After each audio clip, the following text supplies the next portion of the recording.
Madame, Monsieur, bonjour, merci de nous rejoindre à la une de l'actualité. Le président de la République, Abdelmadjid Tebboune, a présenté hier dans un tweet ses vives condoléances et ses plus sincères sentiments de compassion à la famille et aux compagnons du Moudjahid et ancien ministre Abdelrahman Khen, dit Sirhen, décédé samedi à l'âge de 89 ans.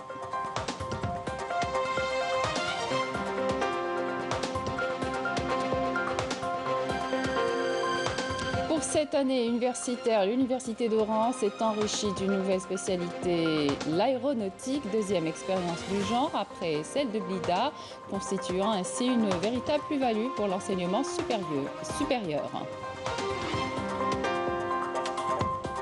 Le pain, un produit incontournable sur les tables des Algériens. Il existe sous différentes variétés et saveurs et vous êtes de plus en plus nombreux à vous tourner vers le pain diététique. Et puis nous découvrirons à la fin de l'édition un court-métrage artistique intitulé Encyclia. C'est l'histoire du corps et le mouvement et c'est une question de psychanalyse, paraît-il. Bienvenue à tous. Tout d'abord, le président de la République, Abdelmadjid Tebboune, a présenté hier mardi dans un tweet ses vives condoléances et ses plus sincères sentiments de compassion à la famille et aux compagnons du Moudjahid et ancien ministre Abdelrahman Khen, dit Lamine, décédé samedi à l'âge de 89 ans, priant Dieu Tout-Puissant de l'accueillir en son vaste paradis avec les justes et les martyrs. Dans la dynamique des visites effectuées aux établissements économiques à caractère industriel et commercial, relevant de la direction des fabrications militaires, le général de corps d'armée Saïd Chenkriha, chef d'état-major de l'armée nationale populaire, a effectué ce mercredi une visite de travail et d'inspection à l'établissement d'habillement et de couchage de Khrouba, en première région militaire. Après la cérémonie d'accueil et en présence des généraux-majors Ali Siden, commandant de la première région militaire, et Salim Rid, directeur des fabrications militaires, le général de corps d'armée a tenu une rencontre. Alors, comme je vous le disais, après la cérémonie d'accueil et en présence des généraux-majors, Ali Siden, commandant de la première région militaire, et Salim Rid, directeur des fabrications militaires, le général de corps d'armée a tenu une rencontre avec les cadres et les personnels de l'établissement d'habillement et de couchage, où il a adressé une allocution d'orientation. À ce titre, il a affirmé que cette visite constitue une opportunité pour dresser un état des lieux de l'un des établissements de fabrication militaire qui compte à son actif un long parcours riche en réalisations et qui est appelé à se mettre à la hauteur d'un grand défi, à savoir le processus d'industrialisation dans lequel l'armée nationale populaire s'est engagée afin de répondre aux besoins des forces de l'armée en la matière.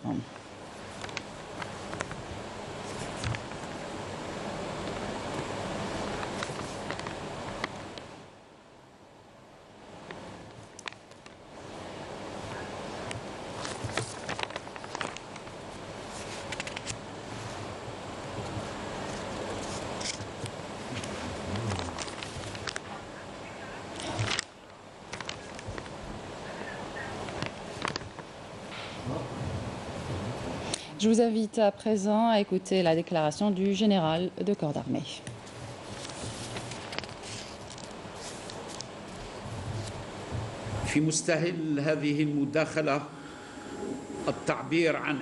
À l'entame de cette intervention, il m'est agréable de vous exprimer combien je tiens à rencontrer les cadres et les personnels de l'établissement d'habillement et de couchage en première région militaire, à l'occasion de la visite de travail et d'inspection que j'effectue au niveau de ce prestigieux établissement industriel et qui intervient quelques semaines après la réunion que j'ai tenue au niveau du siège de l'état-major de l'armée nationale populaire avec les directeurs généraux des EPIC relevant de la direction des fabrications militaires. C'est également une opportunité pour dresser un état des lieux de l'un des établissements de notre fabrication militaire qui compte à son actif un long parcours riche en réalisations et qui est appelé à se mettre à la hauteur d'un défi majeur à travers lequel nous continuons notre démarche prometteuse, non seulement pour répondre aux besoins de l'armée nationale populaire et des corps constitués, ainsi que du marché local, mais également pour contribuer à la diversification des ressources de l'économie nationale, à la création de postes d'emploi et à la résorption du chômage. Dans l'actualité également, cette explosion de gaz survenue très tôt ce matin dans la cité des 200 logements à Senior, à Oran. L'incident a provoqué d'importants dégâts matériels. Une personne a été blessée. Je vous propose d'écouter les réactions des habitants de cette cité. Quand on a entendu l'explosion, on ne savait pas que c'était dans l'immeuble. On pensait que c'était un accident de voiture ou quelque chose comme ça. On s'est tout de suite précipité vers le lieu de l'explosion. Il y avait des flammes et des débris partout. La protection civile est intervenue tout de suite. Dieu merci, il n'y a pas eu de mort.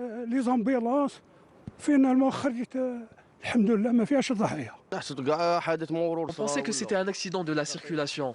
Quand nous sommes arrivés devant l'immeuble, le blessé venait d'être transporté à l'hôpital. On s'est empressé à l'intérieur de l'immeuble pour venir en aide aux habitants. Il faut arriver dans la cage d'escalier. On a remarqué qu'on ne pouvait pas descendre. On a tout de suite ouvert la trappe pour monter sur le toit. Nous sommes intervenus dans les minutes qui suivent l'explosion. Nous avons pu maîtriser le feu et transporter le blessé à l'hôpital. Parmi les dégâts matériels, on peut noter que 4 voitures ont été fortement endommagées. Je vous le disais en titre, l'Université d'Oran a introduit une nouvelle spécialité. Il s'agit de l'aéronautique et des métiers de l'aviation, une spécialité qui suscite un grand engouement de la part des étudiants pour lesquels elle offre de nouvelles perspectives. Bouchra Bali. L'aéronautique et les métiers de l'aviation est la nouvelle filière initiée par l'Université des sciences et technologies d'Oran au titre de la nouvelle année universitaire. La spécialité est tellement demandée qu'une moyenne de 15,47 est exigée pour y accéder. L'aéronautique est une nouvelle spécialité introduite à l'Université des sciences et technologies d'Oran en système licence, master et doctorat. Ceci a été rendu possible grâce à l'aide de l'Université de Blida qui est pionnière en la matière et aussi grâce à des accords avec l'école d'aviation Tafaraoui et des universités européennes. L'université dispose d'un laboratoire d'aéronautique et systèmes propulsifs qui a pour mission, entre autres, de former les étudiants et encadrer leurs projets, comme la conception et réalisation de drones. Nous nous sommes développés grâce aux efforts considérables des professeurs et des chercheurs. Au début, nous avions décidé d'inscrire seulement 25 étudiants, mais on se retrouve avec 50. Et on ne peut vraiment pas dépasser ce nombre car il s'agit d'une première expérience. Cette nouvelle spécialité offre de nouvelles perspectives à ceux qui sont passionnés par l'aéronautique. Elle permettra aussi le développement de la recherche dans ce domaine. Ce drone, par exemple, une fois mis en exploitation, servira dans le cadastre. Il survolera aussi les forêts pour éviter les incendies. La situation épidémiologique en Algérie en chiffres, 468 nouveaux cas confirmés de coronavirus, 419 guérisons et 14 décès ont été enregistrés par les autorités sanitaires. Un bilan rendu public hier par le porte-parole du comité scientifique de suivi de l'évolution de la pandémie du coronavirus, le docteur Jamal Fourar. Les unités médicales de l'armée nationale populaire poursuivent les opérations de vaccination en faveur des populations des zones enclavées de l'Algérie, la vaccination contre la grippe saisonnière, mais également les tests anti-Covid, cette fois-ci au bénéfice des populations des régions frontalières de Bourj Badji Mokhtar, Tlemcen, Hama, Ilizi. Yanis Aïfel Qassama. L'armée nationale populaire a démarré une grande campagne de sensibilisation des populations locales sur les mesures préventives de la lutte contre le Covid et la prévention de la grippe saisonnière en zone reculée et frontalière du pays. Dans la 4e région militaire, plus exactement à Debdeb de la wilaya d'Ilizi, le corps médical de l'ANP s'est déployé en nombre avec le matériel médical nécessaire pour assurer l'essentiel des mesures visant à réduire l'impact du virus, une opération qui est très appréciée par ces populations.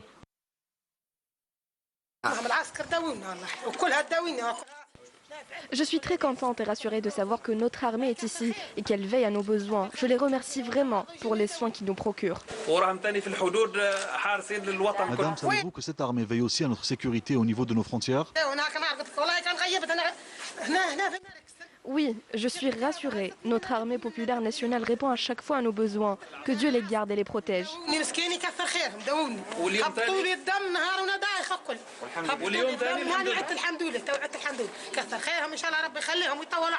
La même opération se poursuit dans la wilaya déléguée de Borj Badji Mortal, plus exactement dans la région de Tintamlin, près de la commune de Timawin, ainsi que la région de Aban Ramdan et de Wedgouden de la 6e région militaire. L'armée populaire nationale a déployé tout le matériel nécessaire et mobilisé les médecins de différentes spécialités pour ces populations des zones reculées et les populations nomades. Je remercie l'armée populaire nationale pour cette initiative, car cette opération nécessite beaucoup d'efforts, de force et de courage. C'est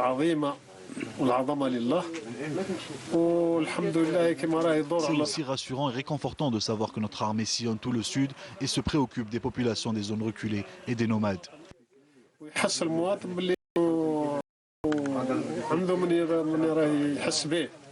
Ce n'est pas tout. 2 autres caravanes de sensibilisation appartenant au corps médical de l'armée populaire nationale sont déployées dans les régions frontalières de Tlemcen et Naama. Cette initiative et campagne humanitaire lancée par l'ANP n'en reste pas là. Elle touchera toutes les autres régions militaires et répondra aux besoins de ces populations dans les zones reculées et frontalières. Substituer une molécule mère par un générique, vous avez peut-être eu à faire le choix, un choix qui s'impose par le manque de médicaments. Selon le Conseil national de l'ordre des médecins, 80 produits sont réellement en rupture de stock, ce qui a engendré le désarroi chez les Algériens qui craignent la pénurie. Y a-t-il réellement une pénurie du médicament en Algérie? Élément de réponse avec Yamina Saïdi. Je cherche Levothyrox, c'est pour ma mère, elle souffre du goût, c'est ce qu'elle prend. C'est introuvable, j'ai cherché partout et on trouve difficilement. Cette jeune femme est à la recherche du Levothyrox, mais comme des dizaines d'autres médicaments, il est en rupture de stock. Elle avait demandé du Levothyrox, c'est un médicament qui n'est pas disponible en ce moment, c'est un grand manquant. Mais on lui a proposé un générique, mais elle ne veut pas le prendre. C'est-à-dire nous on préfère quand même proposer un générique, mieux que le malade reste carrément sans médicament, parce que le générique c'est tout à fait pareil. Il y a surtout un manque de quantité. Même si les produits sont disponibles, je ne sais pas si je peux citer quelques marques, mais même si les produits sont disponibles, il y a plus de demandes que d'offres. Voilà. Mais il y a bien sûr qu'il y a des produits qui sont carrément en rupture. Depuis 2010, le nombre de médicaments en rupture de stock va de 100 à 200 produits. Une absence qui dure en moyenne 1 mois.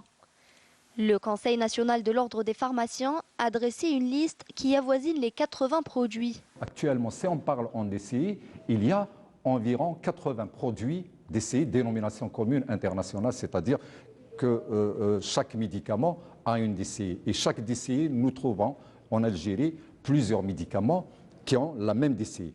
Et sachant que le pharmacien a le droit de substitution, donc quand je reçois une prescription, j'ai la possibilité de donner le même médicament qui a la même composition, la même forme galénique et les mêmes dosages. Donc si on compte le nombre de médicaments réellement en rupture de stock aujourd'hui chez nous, on est à peu près, c'est les statistiques que nous avions réalisées au sein du Conseil de l'ordre des pharmaciens, qui avoisinent environ 80 médicaments en rupture. Manque de médicaments ou pénurie totale? Pour le savoir, nous nous sommes rendus à l'association des distributeurs pharmaceutiques algériens. C'est vrai qu'il y a des produits qui manquent, mais pas l'ampleur dont on parle. C'est pas 300 produits, c'est pas 600 produits. Maintenant, si on parle de produits qui sont en rupture depuis 10 ans, on parle de la percutalgine, moi je pense qu'il faut revoir cette liste. Mais il y a d'autres produits, des antibiotiques qui sont fabriqués, je peux citer même les produits qui sont fabriqués, mais en totalité, ils ne dépassent pas les 20 produits. Les 20 produits, quand on exagère en production. Hein. Et le total, entre l'importation et la fabrication, on exagère à 100. Ils sont au plus à 100 produits. Et pour mettre fin à ces problématiques de tension et de rupture de certains médicaments, le ministère de l'Industrie pharmaceutique a décidé de créer un observatoire national qui permettra à l'avenir d'avoir une visibilité et une traçabilité du médicament depuis son importation ou sa production jusqu'à sa dispensation aux malades. Depuis peu, les Algériens ont adopté de nouvelles habitudes de consommation. Le pain diététique en fait partie. Il s'agit de consommer sain pour préserver sa santé. Mérine Damis. Le pain, un produit incontournable sur les tables algériennes. Il existe sous différentes variétés et saveurs. Aujourd'hui, le pain à base de farine blanche n'est plus aussi demandé par rapport au pain diététique. Consommer sain, un credo qui est de retour chez les consommateurs. J'ai acheté ce pain pour ma mère qui est diabétique. Elle ne peut pas consommer du pain fait à base de farine blanche.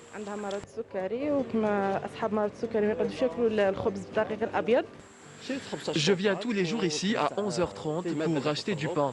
Aujourd'hui, j'ai pris celui à base de flocons d'avoine car c'est un produit qui est très bon pour la santé. Certains préfèrent fabriquer leur pain à la maison, tout comme Ikram, qui est passionné de cuisine. Son petit plaisir est de pétrir à la main la pâte à pain. Je suis licenciée en génie civil et passionnée de cuisine. J'adore pétrir la pâte à la main et je modifie à chaque fois mes recettes pour avoir un meilleur résultat. Je me suis même inscrite à l'Institut d'art culinaire et technique hôtelière.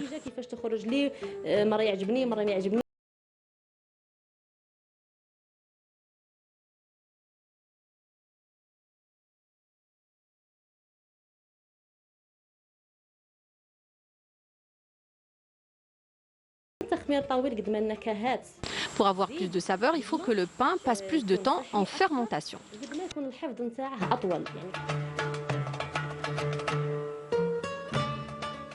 Ikram ambitionne d'ouvrir une boulangerie spécialisée en pain bio, fabriqué selon les normes internationales. Mais il faudrait d'abord qu'elle puisse trouver des producteurs de blé bio. Le cheikh de la Zawiya al-Qassimiya, le président de la Ligue al-Rahmaniya des Zawiya al-Alamiya, Mohamed El-Mamoun al-Qassimi, a dénoncé avec vigueur la normalisation du régime marocain avec l'entité sioniste et considère que cette décision dangereuse et traîtrise envers le Quds al-Sharif est un coup de poignard dans le dos de la Oumma islamique et du peuple palestinien, une décision qui constitue également une grave menace pour la stabilité du Maghreb, car cela donne l'occasion aux sionistes d'être à nos portes, ce qui constitue en soi une grave atteinte à la sécurité des peuples et de la région. Et tout cela en change d'une reconnaissance par un président américain qui achève son mandat de la prétendue souveraineté du Maroc sur le Sahara occidental.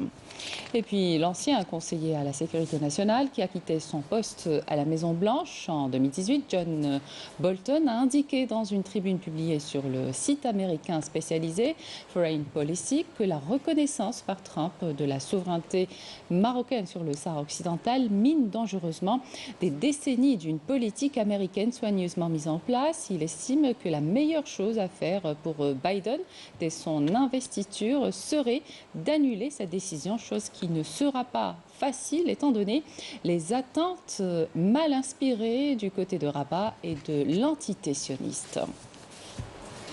Nouvelle pluie de restrictions en Europe à l'approche des fêtes de fin d'année. Londres referme ses pubs, l'Allemagne ses magasins et le Danemark ses écoles. De nouvelles batteries de restrictions qui s'abattent à partir d'aujourd'hui sur plusieurs pays européens pour juguler un niveau de contamination au Covid-19 jugé préoccupant à l'approche des fêtes de Noël aux États-Unis.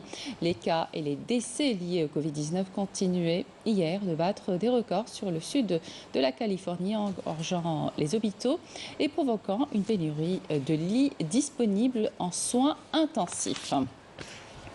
Et puis on reste aux États-Unis. Le président élu Joe Biden a affiché hier son ambition d'arracher le contrôle du Sénat américain lors d'un déplacement de campagne en Géorgie pour soutenir deux candidats démocrates renforcés par la confirmation officielle de sa victoire contre Donald Trump, désormais reconnu par l'un des principaux chefs républicains et de nouveaux dirigeants étrangers.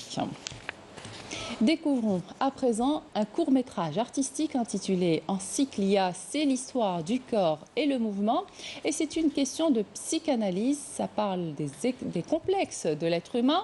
On va faire simple, je vous propose de découvrir tout cela en images entre une nomination et une autre. Notre journaliste Walid Yousfi a rencontré dans les couloirs de Canal Algérie Khardin, très sympathique d'ailleurs, il est le réalisateur de ce court-métrage. Regardez.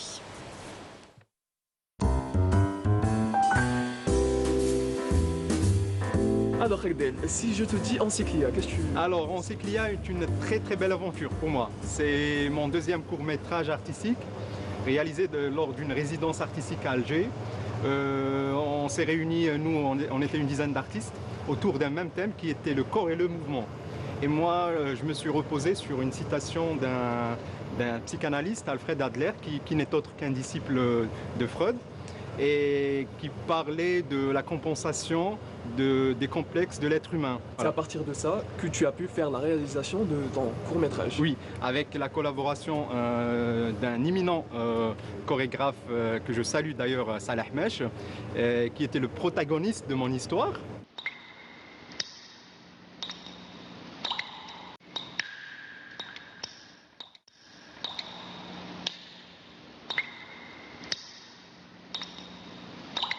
Encyclia, ça veut dire quoi concrètement? Alors Encyclia, ce sont les gouttelettes d'eau qui tombent dans des flaques d'eau et qui forment des cercles au final.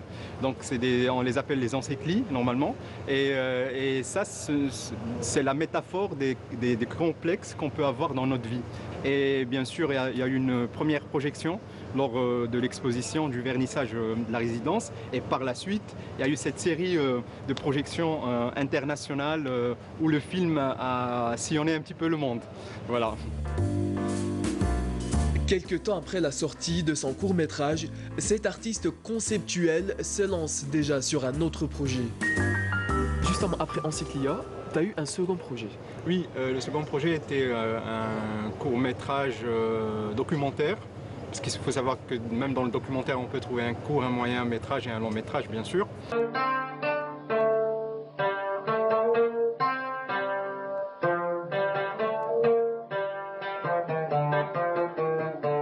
Je me repose sur les normes cinématographiques pour réaliser mes films. Pour raconter une histoire, nous avons un déroulement, nous avons une écriture, nous avons un découpage et nous avons surtout j'insiste sur un point, nous avons une charge émotionnelle encore une fois dans chaque travail. Alors justement Khardin, on était en train d'en parler tout à l'heure, tes œuvres plastiques, artistiques et contemporaines justement inspirent beaucoup tes réalisations et tes films. Je ne sais pas, je trouve que dans mes œuvres cinématographiques, il y a ce côté plastique, et donc je compose mes cadres. Dans le film documentaire, on voit plus des plans fixes qui sont un peu inspirés de la photographie. Donc oui, effectivement, mes œuvres plastiques nourrissent beaucoup ma création cinématographique. Une création cinématographique qui lui a valu beaucoup de succès. Entre le Liban, la Grande-Bretagne, la Palestine ou encore les Pays-Bas, Encyclia a été nominé dans une dizaine de festivals à travers le monde depuis sa création en 2018. Et c'est la fin de cette édition. Merci de votre attention. Tout de suite, les prévisions météo avec Amel Aribi. Excellente suite de programme sur Canal Algérie.